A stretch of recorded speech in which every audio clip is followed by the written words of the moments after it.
Bismillah. Assalamualaikum warahmatullahi wabarakatuh. Alhamdulillahilladzi anzala as-sakinata fi qulubil mu'minin. Asyhadu an la ilaha illallah wahdahu la syarika lah wa asyhadu anna sayyidana wa nabiyyana Muhammadan 'abduhu wa rasuluhu sayyidil amin. Wa ala alihi wa ashabihi wa man tabi'ahum bi ihsanin ila yaumiddin. Subhanaka la ilma lana illa ma 'allamtana innaka antal alimul hakim. Rabbi yassir wa la tu'assir ya Rabbi tammim bi khair. Allahumma salli ala sayyidina Muhammadin al-Fatihi lima ughliq wal khatimi lima sabaq. Nasiril haqqi bil haqqi wal hadi ila siratikal mustaqim. Sallallahu alaihi wa ala alihi wa sahbihi haqqa qadrihi wa miqdarihil azim. Allahumma bika asbahna wa bika nahya wa bika namut wa ilaikan nusyur. Asbahna ala fitratil Islam wa ala kalimatil ikhlas wa ala dinin nabiyyina Muhammad sallallahu alaihi wasallam.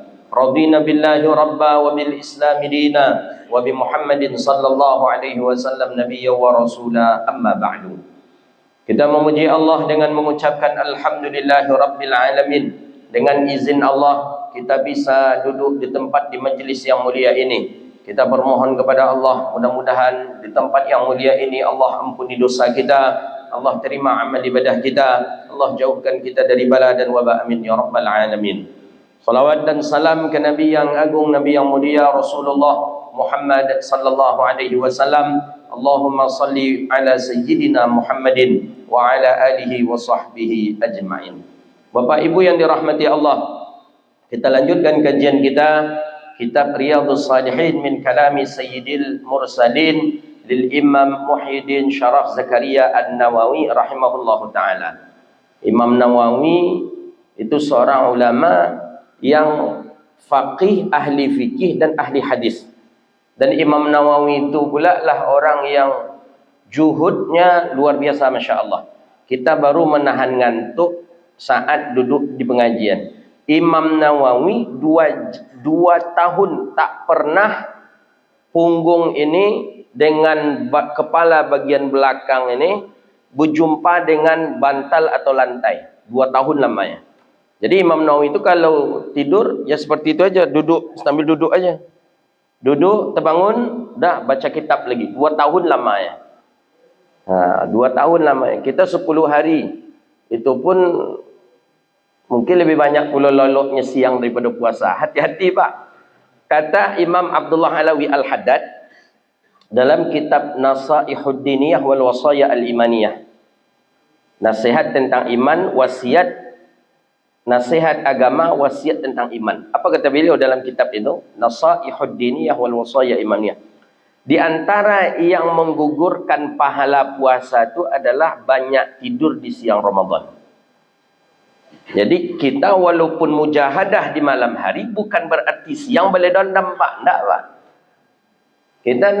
Kita ya kebanyakan kita malam hari terbangun, terjaga dengan qiyamul lailnya, dengan i'tikafnya, dengan tapi tiba di siang Ramadan berkodok Pak. Mulai start jam 7 tidur, beko jam berapa jago? Jam 12. Jadi berapa habisnya tu ha? Dalam keadaan tidak sadar kita di siang Ramadan. Tak bagus. Nanti habis zuhur ulang pula lolok balik sampai waktu asar. Waktu asar baru nanti kita beraktivitas. Tapi dah berapa jam? Dari jam 7 sampai ke jam 12 dah berapa jam itu? Dah 5 jam. 5 jam. Nanti start pula jam 1.30 kita tidur. Bangun lagi jam 3.30. 2 jam. Berartilah 7 jam. 7 jam. Puasa kita berapa jam Pak siang Ramadan? 12 jam. Berarti ada tidur berapa tu? Lebih dari separuh siang kita tidur. Nah, maka oleh kerana itu, ya bukan berarti, oh kan ada hadis Nabi tidurnya orang puasa itu ibadah. Betul, tapi bukan berarti tidur yang macam kita. Bukan sepanjang siang tu tidur aja. Enggak, bukan seperti itu. Tidurnya orang puasa itu maksudnya orang yang tidur dia dalam keadaan puasa. Nah, tidur dia itu yang dihitung sebagai ibadah. Dan tidurnya pun ada tidur qailulah, tidur menjelang zuhur, Atau ya, setidaknya janganlah sampai separuh hari siang Ramadan pula kita tidak tidur. Makanya kata masyaikh kami, saya waktu itu masih ingat, jangan sampai banyak tidak sadar diri kita di siang Ramadan. Maksud tak sadar diri itu pingsan lalu aja sepanjang hari itu. Walaupun malam digunakan untuk ibadah, tidak juga dia menjadi sesuatu yang spesial begitu. Jadi Imam Nawawi itu 2 tahun namanya Pak, tak pernah tidur, tak pernah punggung ni punggung ni tak pernah berjumpa dengan lantai. Kalau bahasa awaknya kan melurian pinggang lu. Melurian pinggang tu Imam Nawawi tak pernah, tu dah 2 tahun lamanya. Jadi begitulah, ngantuk terbangun ulang pula nulis kitab. Kalau ada dulu di daerah Canduang tu seorang ulama besar, ulama hadis namanya Buya Salim namanya. Angkatan Syekh Sulaiman Ar-Rasuli lah. Buya Salim bergelarkan di situ tu Buya Angku Karuang katanya. Jadi ambu berjumpa dengan murid-muridnya, murid lagi.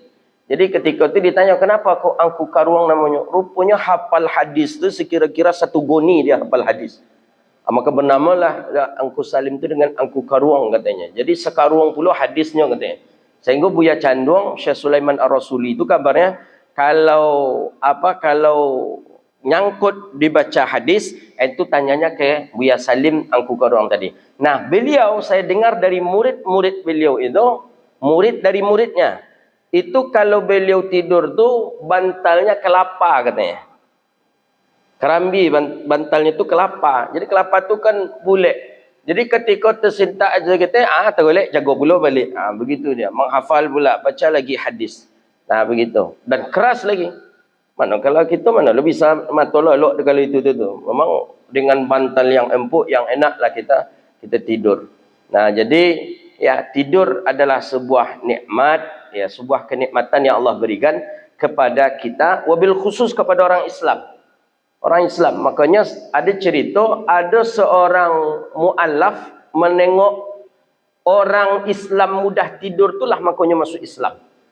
Jadi di mereka kafir ini ada yang susah tidur, mesti minum obat dulu baru tidur. Kalau tak minum obat nanti tak bisa tidur. Ada yang dengan ketakutan, ada yang banyak fikiran, apa segala macam. Orang kafir seperti itu. Tapi ditengoknya orang Islam kok bisanya lolok. Bisa, enak tidurnya. Bahkan khatib sedang khutbah pun loloknya kadang bagai. Saking apa. Jadi dia bertanya, ini kenapa kok Islam itu mudah sekali tidurnya? Nikmat sekali jadi orang Islam. Kami susah tidur, kata si kafir nih. Kami kalau tidur, kami mesti beli obat dulu. Kami kalau mau tidur, kami mesti minum obat dulu. Konsumsi obat baru kami bisa tidur. Tapi orang Muslim tidak. Dia cukup dengan hadir di pengajian saja. Bagaimana cara? Jadi kata seorang tokoh agama Islam di situ, kata dia, kalau awak ingin tahu juga, bagusnya awak masuk Islam lah dulu katanya. Ada masuk Islam. Masuk Islam, duduk pula lahnya Jumat. Pas pula di depan mimbar, di depan mimbar hanya duduk di situ. Belum lagi khatib berkhutbah, hanyalah mulai loloknya Tuhan suruh lolok. Jadi ketika itu nyata jago, ditanya kawannya yang lah lama Islam, macam mana nikmat? Oh, nikmat kali masuk Islam. Jadi walaupun untuk lolok jadi je lah, alhamdulillah. Gitu. Ya nikmat, alhamdulillah. Apalagi seberat-berat apapun, tak mau mata kita mengantuk, coba baca Quran. Itu paling cepat itu. Kadang belum baca Quran lagi, baru buka Quran, baru baca A'udzubillah. Kadang baca seayat ya Pak, langsung tutup, langsung tertidur. Itu nikmat, alhamdulillahirabbil alamin. Makanya obat yang paling ampuh untuk bisa tidur tu ya dengan cara wudu, baca Quran, insya-Allah tidurnya nyenyak dan alhamdulillah. Ya tapi ulama-ulama dulu kurang tidur bukan karena apa-apa. Kalau kita kurang tidur banyak pikiran, hutanglah yang teringat, apalagi segala macam. Ya, tapi kalau Imam Nawawi bukan. Imam Nawawi tak tidur tu disebabkan karena menghafal, karena murajaah kitab. Sama dengan Imam Syafi'i. Imam Syafi'i dalam semalam tu tak ada beliau tidur. Ternyata membahas sekian ratus hukum ahkam masalah fikih. Nah, begitu dia. Jadi, alhamdulillah, ini kitab yang akan kita baca ini lanjutan daripada hadis sebelumnya, daripada kitab Riyadhus Shalihin min kalami Sayyidil Mursalin lil Imam Muhyiddin Syaraf Zakaria An-Nawawi rahimahullahu taala. Hadis an-Nafi' anna Ibn Umar anna Umar ibn al-Khattab radhiyallahu anhu kana farada lil muhajirina al-awwalina 4,000 wa farada li ibnihi 3,500 faqila lahu wa min al-muhajirina falima naqastahu qala innama hajara bihi abawah yaqulu laysa huwa kaman hajara bi nafsihi rawahu Bukhari. Hadis riwayat daripada Nafi'. Imam Nafi' ni tabi'in. Tabi'in itu berarti tidak berjumpa dengan Nabi. Dia cuma berjumpa dengan sahabat Nabi. Maka sahabat berjumpa dengan Nabi. Setelah sahabat, tabi'in.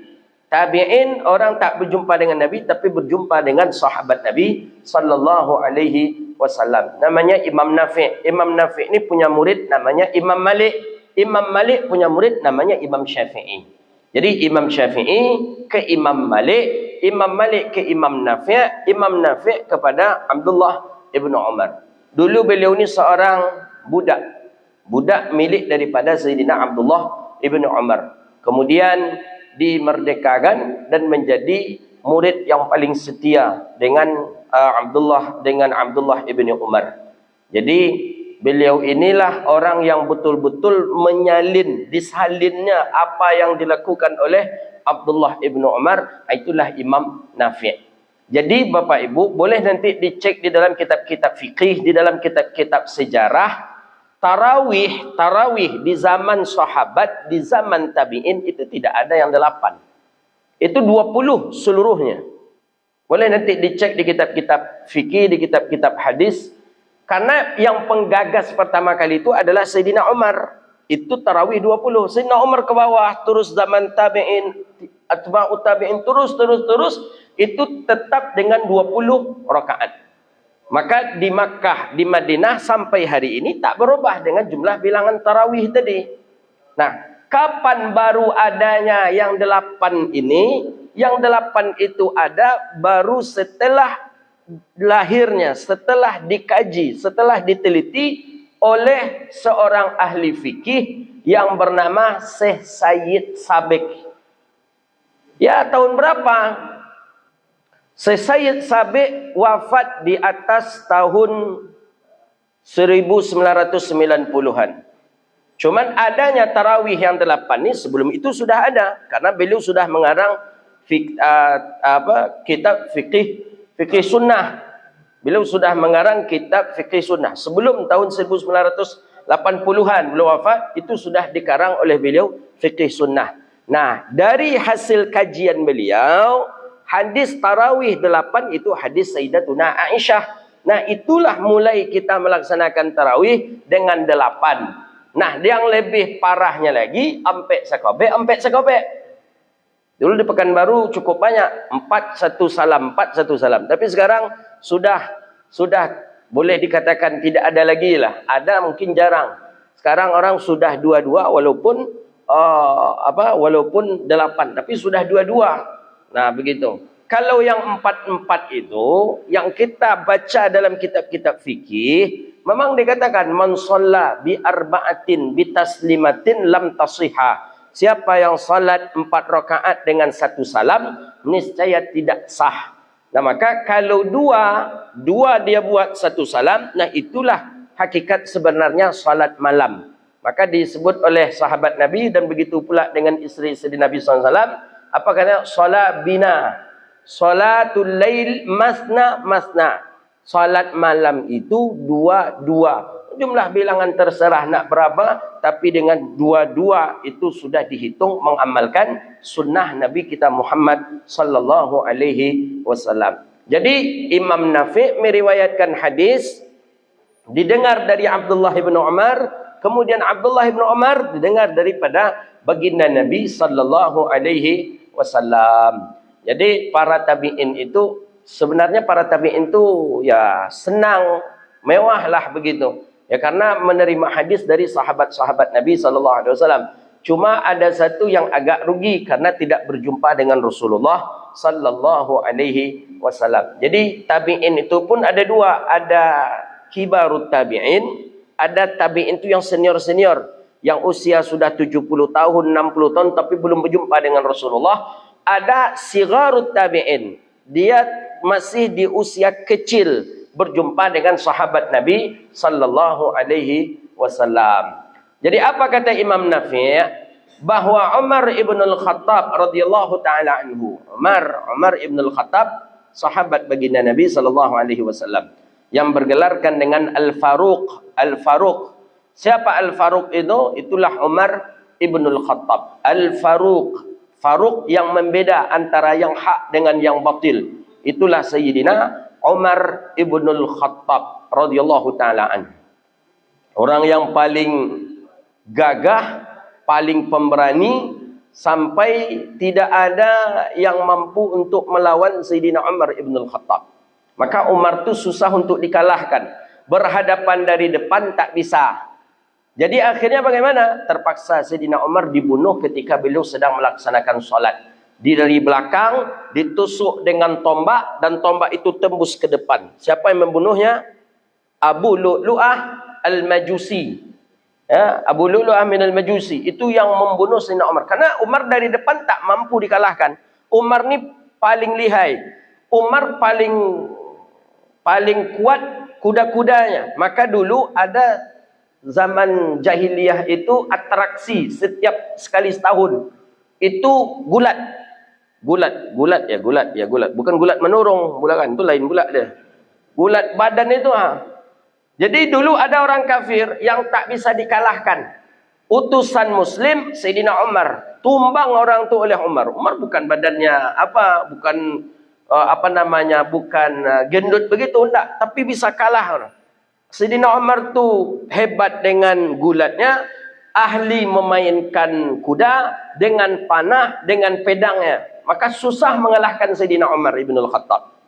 Susah sekali mengalahkan. Walhasil, cara satu-satunya kalau ingin membunuh Sayyidina Umar, jadi tekam dari belakang. Itulah dengan memakai tombak. Ditombak Sayyidina Umar dari belakang dan beliau sedang dalam keadaan salat. Siapa membunuhnya? Itulah dia, Abu Lu'lu'ah minal Majusi.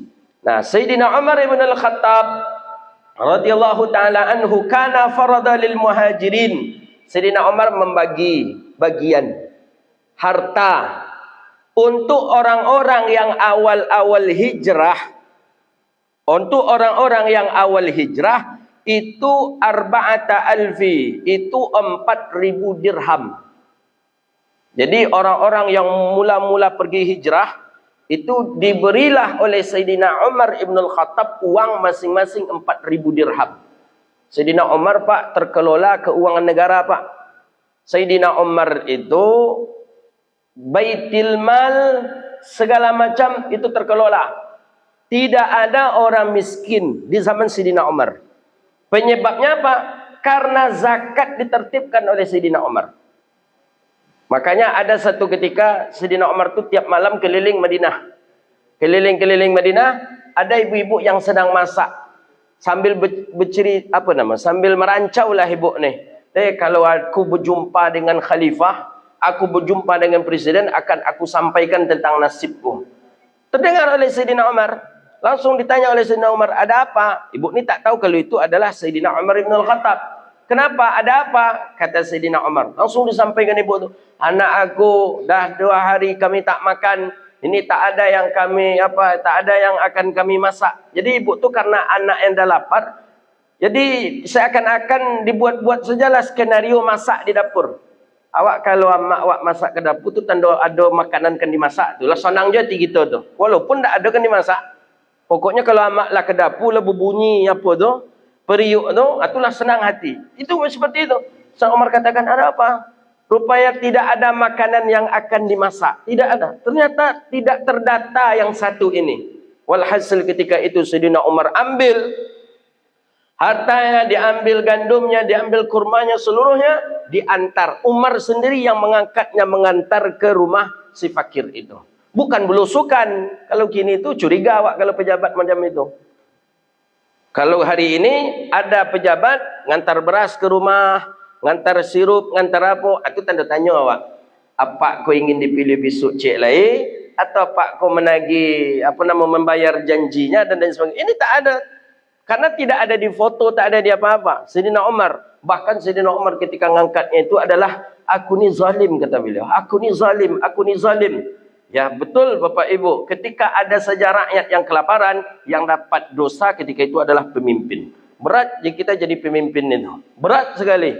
Nah maka Sayyidina Umar bawa, Sayyidina Umar antar seluruh makanan yang dibutuhkan oleh ibu itu ke rumah itu, kemudian Sayyidina Umar pun pergi.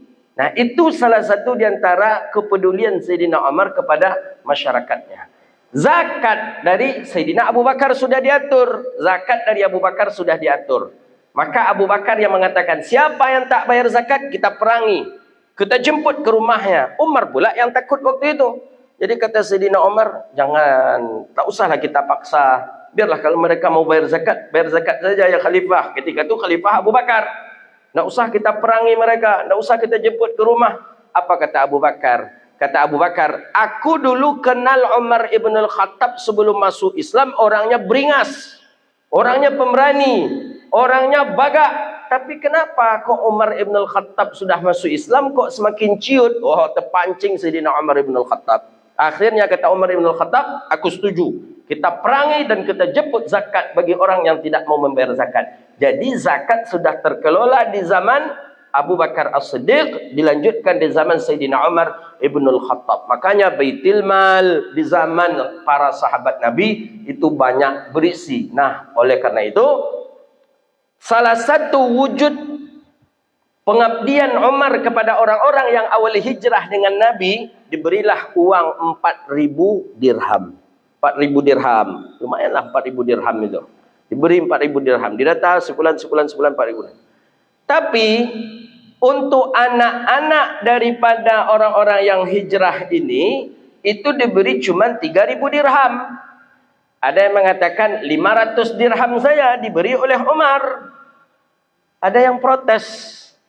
Faqila lahu, apa kata yang protes ni kepada Sayyidina Umar? Ya Umar, khalifah, minal muhajirina lima naqastahu. Ini kan orang-orang yang ikut hijrah juga. Mengapa dikurangi? Yang awal-awal itu diberi 4.000 dirham. Ini kenapa kok cuma diberi 500 dirham saja? Lima naqastah. Kenapa kok dikurangi? Faqala, apa jawaban Sayyidina Umar ibn al-Khattab? Innama huwa hajara bihi abawah. Kata Sayyidina Umar, ya karena mereka hijrah dengan ayah-ayah mereka. Inyoko hijrah dengan bapak-bapak mereka. Fayaqul, kemudian orang tadi kata laisa, kemudian Umar berkata laisa huwa kaman hajara li nafsihi, tidak sebanding dengan mereka, dengan orang yang hijrah dengan dirinya sendiri. Jadi Sayyidina Umar membedakan yang hijrah dengan sendirinya 4.000 dirham. Yang hijrah dengan bapaknya, dengan keluarganya itu cuma dapat 500 dirham. Dibedakan. Nah, untuk apa dibedakan tadi? Nah, supaya pemerataan pembagian daripada bantuan ini kepada penduduk Madinah. Satu. Kemudian yang kedua, Sayyidina Umar pun ingin memastikan bahwa harta yang diberikan kepada orang-orang ini nanti, kepada mereka yang berhijrah ini, betul-betul harta yang halal. Tidak ada di dalamnya harta syubhat. Bisa diberi banyak, tapi takutnya hartanya harta syubhat nanti. Makanya Sayyidina Umar patok dengan cukup dengan 500 dirham saja yang kalian terima karena kalian mengikut kepada bapak-bapak kalian. Nah, termasuklah ketika itu yang dapat 500 itu anak Sayyidina Umar ibn al-Khattab. Siapa dia? Abdullah ibn Umar. Kenapa? Karena Abdullah ibn Umar hina hajara bihi abuhu 11 sanah. Beliau hijrah dengan bapaknya Umar ibn al-Khattab. Itu usia beliau waktu itu 11 tahun. Jadi 11 tahun masih dikategorikan anak-anak. Sahabat di zaman anak-anak, anak-anak di zaman Rasulullah SAW itu termasuk Abdullah ibn Umar, dan itu cuma mendapatkan bagian 500 dirham. Kemudian yang ketiga, pemahaman hadis ini bahwa kita sebagai penguasa, mesti memberikan yang terbaik terhadap orang-orang yang telah berbuat baik untuk Islam. Ini harus, Pak. Kalau kita jadi presiden, perhatikan orang-orang yang sudah berbaik terhadap Islam. Orang-orang yang berjuang terhadap Islam. Bukan sekedar membuatkan namanya saja sebagai pahlawan nasional. Bukan itu saja. Kapan perlu, apa yang bisa kita buatkan sebelum ia meninggal dunia, kita berikan yang terbaik untuknya. Itu tanda bahawa kita peduli kepada pekerjaannya. Dia dah dakwah ke mana-mana. Masih ada yang masih hidup hari ini, ustaz-ustaz kita, para habaib kita, dakwah ke mana-mana, mencerdaskan anak-anak bangsa, memasukkan hidayah nur kepada daerah-daerah terpencil itu. Layak negara untuk memfasilitasinya, layak negara untuk memberikan hadiah untuknya, yang dibaca, yang dilakukan oleh Sayyidina Umar ibn al-Khattab. Jadi siapa saja Bapak nanti kalau jadi pemimpin, perhatikan orang yang sudah berjuang untuk Islam, itu perlu dia untuk kita beri penghormatan, perlu kita beri sebuah, kita prioritaskan untuk kita takzimi dan untuk kita muliakan. Ya, di daerah kita ada nama jalan dibuat, kan? Nama jalan Wahid Hashim, Kiai Haji Hashim Ash'ari, Kiai Haji Ahmad Dahlan. Yaitu bagian daripada penghormatan. Itu layak memang seperti itu. Sayyidina Umar itu yang dilakukan Sayyidina Umar. Orang-orang yang awal-awal hijrah diberi dengan uang 4.000 dirham. Cuma masalahnya Sayyidina Umar memberikan penghormatan itu ketika hidup. Dikitulah tunggu mati dulu baru dimuliakan orang tu. Kalau hidup belum dimuliakan. Mestinya ketika hidup itulah kita muliakan. Ini banyak nih para habaib kita, para ulama-ulama kita. Masih ada. Saya kemarin ada kenal di Jakarta. Itu ke pedalaman lagi. Pedalaman tak masuk. Jangankan dengan mobilnya, dengan motornya. Sepeda pun tak masuk ke situ. Listrik jangan diharap lagi. Tak. Orang di sana tak kenal dengan cara mandi, bersuci itu tak kenal. Tak tahunya dengan sabun. Datang dari Jakarta seorang habaib dakwah ke situ. Mulai dikenalkan orang tu dengan mandi, dengan wuduk, dengan salat. Memang tak ada agama. Bukan pula agama Nasrani. Memang tak ada agama. Bukan mereka menyembah berhala. Bukan menyembah patung, menyembah apa. Tidak ada menyembah apa-apa. Memang karena tidak ada agama. Mulai datang ke sana para habaib. Nah, yang seperti itu layak negara untuk memuliakannya. Jangan tunggu dia mati dulu. Tunggunya mati dulu, baru buatkan puluh nama jalan untuknya. Jangan, tengok Sayyidina Umar. Orang yang awal-awal hijrah dengan Rasulullah, dimuliakan. Diberi uang dengan 4.000 dirham. Itu sebagai takzim, bukan ujrah, bukan upah. Tapi itu sebagai penghormatan, karena orang tadi sudah berjasa terhadap Islam. Nah, kita kalau skala besarnya negara. Kalau skala kecilnya, ya mungkin provinsi. Skala kecilnya lagi, mungkin kabupaten kota. Skala kecil lagi, di lingkungan kita. Kalau ada orang yang sudah berjasa terhadap Islam, tanahnya diwakafkan untuk masjid, uangnya diwakafkan untuk pembangunan masjid, untuk pembangunan madrasah, dan lain sebagainya, orang tadi layak untuk kita agungkan dan kita muliakan, dan kita beri hadiah. Sebagaimana Sayyidina Umar memuliakan orang-orang yang hijrah bersama Nabi kita sallallahu alaihi wasallam. Nah, itu dia, Pak. Jadi jangan kita cuek. Biar sewajarnya, tak usah dimulia-muliakan. Tak boleh. Jadi Sayyidina Umar memandang orang ni punya aset akhirat terhadap Islam. Nah, begitu dia. Ya, dengan sumur mungkin ada orang mewakaf sumur. Layak orang itu diberikan sebagai penghormatan. Ya, bukan berarti kita ingin menyanjung-nyanjungnya, mangke-angkek taulu lah kalau bahasa kita. Ya, tidak, bukan seperti itu. Tapi kita ingin memposisikan orang mulia itu di posisi yang mulia. Itu penting, Pak. Nah, begitu. Hadis yang terakhir an Atiyah ibni Urwah. Besok kita masuk kepada bab istihbab uzlah. Disunahkan untuk uzlah. Uzlah ni mengasingkan diri. Ketika fasadin nas, fasad, ketika rusaknya manusia, pergaulan dan zaman, sehingga kita takut fitnah itu terjadi pada diri kita. An Atiyah ibni Urwah radhiyallahu ta'ala anhu qala. Atiyah ibni Urwah, sahabat Nabi SAW, cuma 3 riwayat hadis yang beliau riwayatkan dari Rasulullah SAW. Namanya Atiyah. Qala, apa kata Atiyah ibni Urwah? Nabi SAW bersabda, Apa kata Rasulullah sallallahu alaihi wasallam? La yablughul 'abdu ayyakuna minal muttaqin hatta yad'a ma la ba'sa bihi hazaran lima bihi ba'sun. Kata Nabi sallallahu alaihi wasallam, tidak akan sampai seorang hamba kepada derajat muttaqin. Muttaqin ini kan derajat takwa yang paling tinggi. Makanya dalam Al-Quran itu tentang puasa, la'allakum tattaqun. Mudah-mudahan kamu menjadi orang yang bertakwa.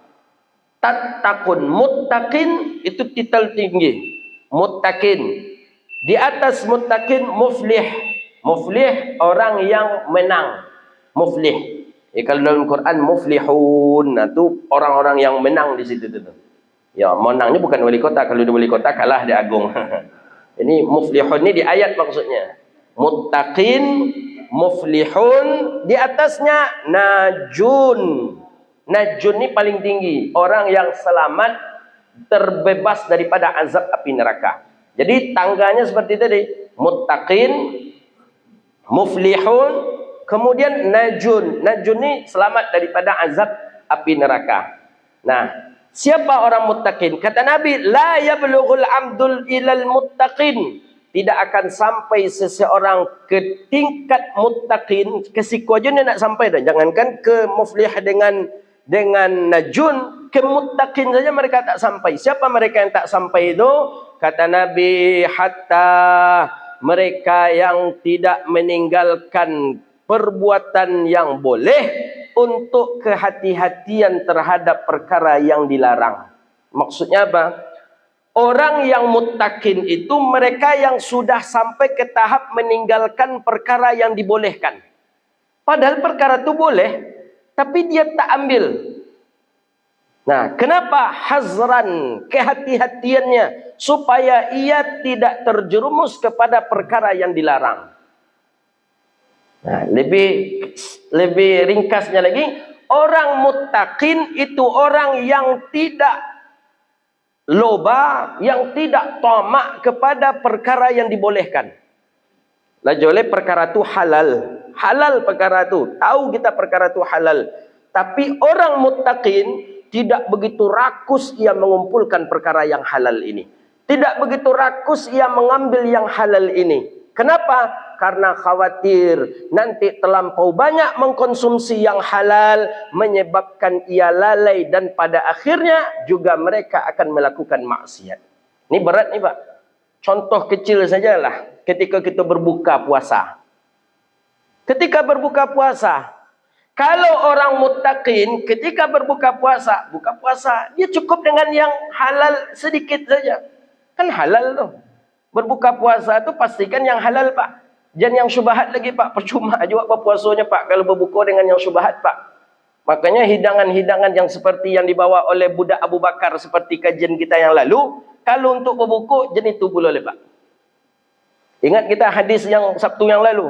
Abu Bakar punya budak, dibawa makanan, dikasih orang di jalan makanan kepada budaknya Abu Bakar nih. Memang untuk budak itu, tiba-tiba budaknya Abu Bakar pulang ke rumah, langsung ditaruh makanan tadi di atas meja. Setelah itu Abu Bakar tanpa pakai tanya langsung dimakan oleh Abu Bakar. Dah lahap Abu Bakar memakan, baru ditanya Abu Bakar, itu makanan tadi di mana engkau dapat? Kata Abu Bakar. Apa jawaban budak dia tadi? Aku diberi makanan itu, yang memberi makanan itu adalah orang yang pernah aku obati dengan memakai sihir jampi-jampi waktu di zaman jahiliyah. Jadi budak dia ni dukun mengobati orang dulu di zaman jahiliyah, orang itu sehat. Nah, ketika lewat di hadapan rumah orang itu, budak Abu Bakar ni diberi orang makanan. Makanan itu dimakan pula oleh Abu Bakar. Akhirnya apa yang dilakukan Abu Bakar? Fayaqfa ala famih. Dicongkel.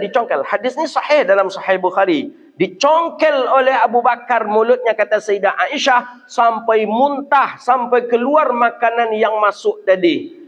Dikhawatirkan apa? Abu Bakar memandang makanan itu seakan-akan menjadi upah dan terima kasih daripada orang yang diobati secara sihir dengan memakai sihirnya kafir Quraisy. Nah, itu kan perkara yang seperti itu perkara syubhatnya tadi. Maka ketika kita berbuka puasa, elakkanlah berbuka dengan perkara yang syubhat. Pastikan dengan perkara yang halal. Kurmanya halal. Maksud halal ya kurma halal, duit membelinya maksudnya. Pastikan dengan yang halal.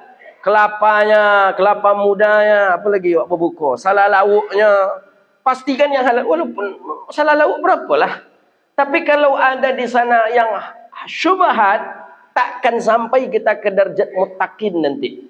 Maka Nabi sudah katakan, kata Rasulullah sallallahu alaihi wasallam, tidak akan sampai seorang hamba ke derajat muttaqin sehingga ia meninggalkan mengkonsumsi perkara yang halal. Maksudnya apa? Mengkonsumsi berlebihan perkara yang halal sehingga menyebabkan ia nanti menjadi orang yang ahli maksiat. Nah gitu. Maka berat Pak. Awak diajak berbuka dia orang tu berat itu tu. Ya, makanya ya kalau boleh ancaklah berbuka di rumah. Pasti duit kita tahu kita dari mana datangnya. Tapi kalau diajak oleh orang kan tak mungkin awak bertanya pula dah Pak. Pak, ikut ke boleh piti apa tadi kau Pak katanya. Diundang awak ada orang berbuka bersama, nak mungkin kita tanya. Hidup juga asing. Nak mungkin kita tanya, ni macam mana ni? Dari mana duitnya ni Pak? Nak mungkin. Nah, jadi kalau begitu pastikan. Kalau kita seorang yang sedang melaksanakan ibadah puasa, pastikan betul makanan yang masuk ke dalam perut kita. Itu hidup juga asyik. Oleh tak kuat. Ya. Jadi la yablughal muftin yad'u ma la ba'sa bih.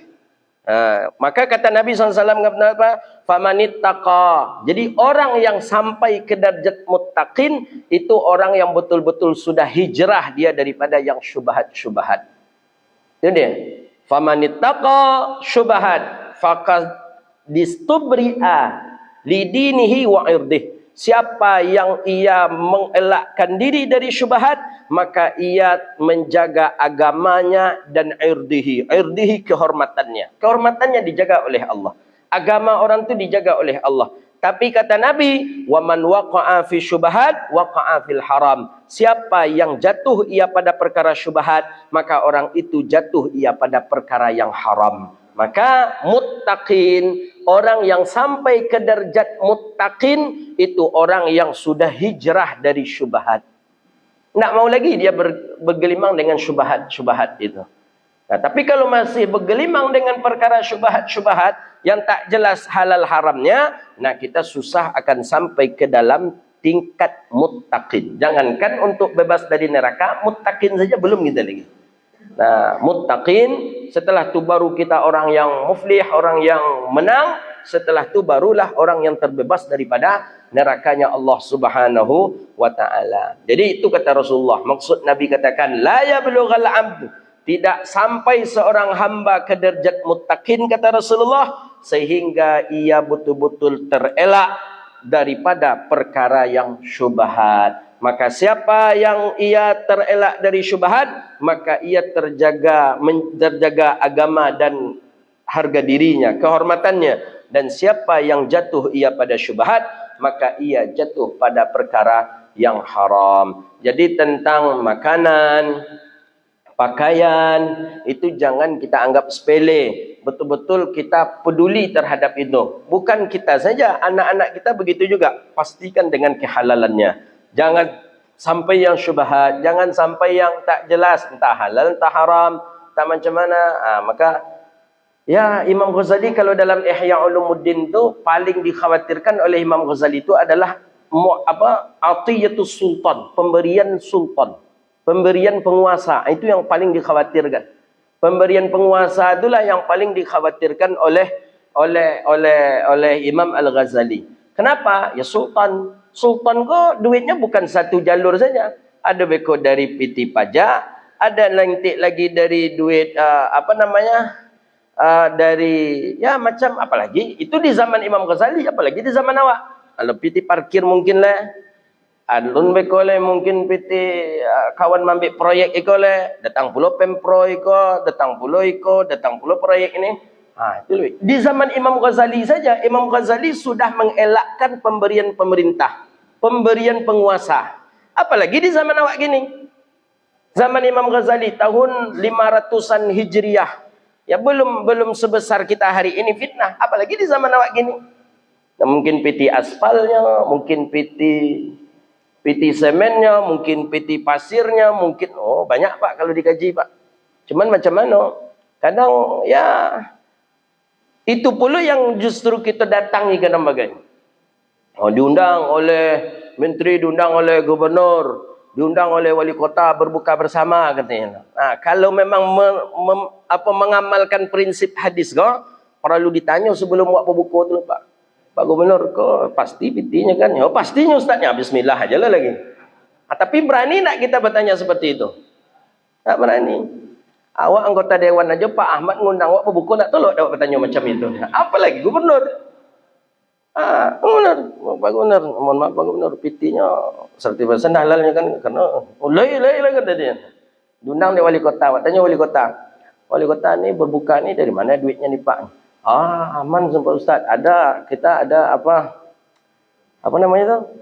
Bukan relawan. Kalau relawan tu jelas tu bekerja dia. Sponsor. Ini dari sponsor ni katanya. Tentu kita curiga pula sponsor mana.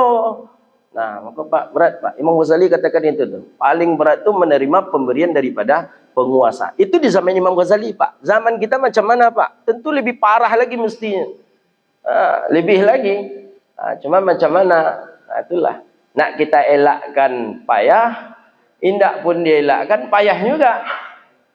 Itu kalau yang penguasa-penguasa. Apalagi kalau yang mengundang tu aparat penegak hukum, itu lebih ngeri-ngeri sedap gitu tu. Polisi, Kajati, itu lebih takut kita kalau diundang orang tu. Ya ndaklah mungkin kita tanya, Pak Kapolda, izin Pak, itu aman ya kan Pak PT kok Pak? Ya aman gitu insya-Allah, ada anggarannya, ada kan lamanya gitu. Tapi kalau cuma bertanya seperti itu mampu kita? Tak mampu. Nah, makanya susah kita untuk sampai ke derajat muttaqin yang seperti Nabi katakan. Siapa tadi kata Rasulullah orang yang sampai ke derajat muttaqin? Tidak sampai seorang hamba dia kepada derajat muttaqin sehingga ia betul-betul meninggalkan perkara yang boleh. Perkara boleh itu maksudnya dari syubhat. Betul-betul ia tinggalkan syubhat, betul-betul tidak bergelimang lagi dia dengan syubhat itu. Nah, itulah dia baru sampai ke maqam muttaqin. Muttaqin, muflih, barulah najun. Nah, kita muttaqin saja masih susah gitu. Tapi walaupun seperti itu, kita yakin dengan kebaikan-kebaikan amalan soleh yang sudah kita lakukan, mudah-mudahan Allah pun berikan kepada kita sesuai dengan janji Allah dalam Al-Quran, la'allakum tattaqun. La'alla Allah berbeda dengan la'alla kita Pak. Kalau la'alla kita kan mudah-mudahan. Mudah-mudahan menjadi orang yang bertakwa. Itu kalau la'alla kita, itu litashkik namanya. Litaraji. Apa maksudnya? Ditanam padi. Kalimatnya apa? La'alla. Mudah-mudahan padi ini berbuah. Bisa jadi padi itu tak berbuah. Bisa jadi padi itu berbuah. Itu kalau la'alla kita. Tapi kalau ayat Allah Ta'ala la'allakum tattaqun, pasti menjadi orang yang bertakwa. Jadi orang yang berpuasa di siang Ramadan betul-betul dengan imannya, dengan keikhlasannya, pasti dia mendapatkan derajat muttaqun. Tapi kalau di hadis ni lebih ketat lagi, orang yang sudah terbebas daripada perkara syubhat, merekalah yang memiliki tiket untuk mendapatkan darjat titel muttaqin. Hadza wabillahi at-taufiq. Itulah kajian kita. Mudah-mudahan bermanfaat dan Allah berkahi kehidupan kita dunia wal akhirah. Allah jauhkan kita dari bala dan wabak. Allah sihatkan dan afiatkan kita. Mudah-mudahan Allah istiqamahkan kita. Allah ampuni dosa kita. Allah terima taubat kita dalam Ramadan ini. Allah berikan kepada kita peluang untuk meraih dan mendapatkan malam Lailatul Qadar. Dan mudah-mudahan kita sebagai hamba yang muttaqin. Rabbana atina fid dunya hasanah wa fil akhirati hasanah wa qina adzabannar. اللهم فقهنا في الدين وعلمنا التأويل واهدنا إلى صراطك المستقيم ربنا إننا آمنا فاغفر لنا ذنوبنا وكفر عنا سيئاتنا وتوفنا مع الأبرار يا عالم السر منا لا تهتكي ستر عنا وعافنا واعف عنا وقل لنا حيث كنا يا الله بها يا الله بها يا الله بحسن الخاتمة اللهم ارزقنا حسن الخاتمة اللهم اجعلنا من التوابين واجعلنا من المتطهرين واجعلنا من عبادك الصالحين اللهم اجعلنا من الذين يستمعون القول فيتبعون أحسنه ربنا آتنا في الدنيا حسنة وفي الآخرة حسنة وقنا عذاب النار وصلى الله على سيدنا محمد وعلى آله وصحبه أجمعين سبحانك اللهم وبحمدك أشهد أن لا إله إلا أنت أستغفرك ونتوب إليه وصلى الله على سيدنا محمد وعلى آله وصحبه أجمعين سبحان ربك رب العزة عما يصفون والسلام على المرسلين والحمد لله رب العالمين. Demikian, mohon maaf, wabillahi taufiq wal hidayah wal ridha wal inayah. Wassalamualaikum warahmatullahi wabarakatuh.